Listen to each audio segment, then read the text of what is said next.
వెన్నెల కళ్ళు తాగి అయితే మత్తుగా మాట్లాడుతూ ఉంటే, "వెన్నెల ఏమైంది?" అనేసరికి ఇక కళ్ళు తాగిందని తెలిసి శంకర్ కంగారు పడుతూ ఉంటాడు. "నువ్వు నన్ను ఎంత ఇబ్బంది పెట్టావు. నీకు 4 తగిలించైనా సరే నీకు బుద్ధి చెప్తాను" అని వెన్నెల అయితే శంకర్‌ని కొట్టడానికి మీదకొస్తే శంకర్ అయితే తప్పించుకుంటూ వెళ్తాడు.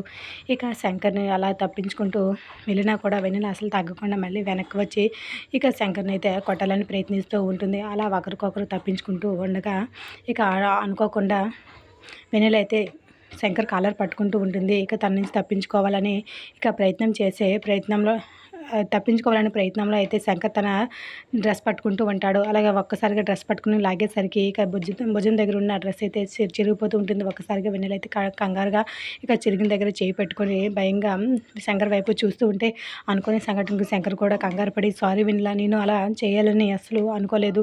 నన్ను క్షమించు" అనేసి అటు తిరిగి చెప్తూ ఉంటాడు. "నిజంగా నాకు అమ్మాయిలు ముట్టుకోవడం అంటేనే నేను దూరంగా ఉంటాను. అలాంటిది నిన్ను కొట్టేలా చేశావు. మళ్ళీ ఇప్పుడు ఇలా జరిగేలా నువ్వే చేశావు నీ ప్రవర్తనతో.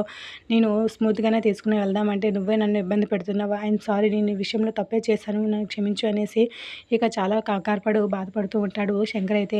ఇక వెన్నెల అయితే డ్రెస్ చిరిగిపోవడం వల్ల ఏమీ మాట్లాడక మౌనంగా కాస్త భయంగా శంకర్ వైపు చూస్తూ ఉంటే, సారీ అని చెప్తూనే ఇక శంకర్ అయితే ఉండు అనేసి తను ఇబ్బంది పడుతుందని తెలిసి తనే షర్ట్ విప్పి ఇక వెన్నెల ముందైతే పెడుతూ ఉంటాడు. అలా వెన్నెల ముందు షర్ట్ పెట్టేసరికి ఇక శంకర్ ఇచ్చిన షర్ట్‌ని తీసుకొని వెన్నెల అయితే వేసుకుంటూ ఉంటుంది. ఇక శంకర్ అయితే వెన్నెల షర్ట్ వేసుకుంటుందని అటువైపు తిరుగుతూ ఉంటాడు.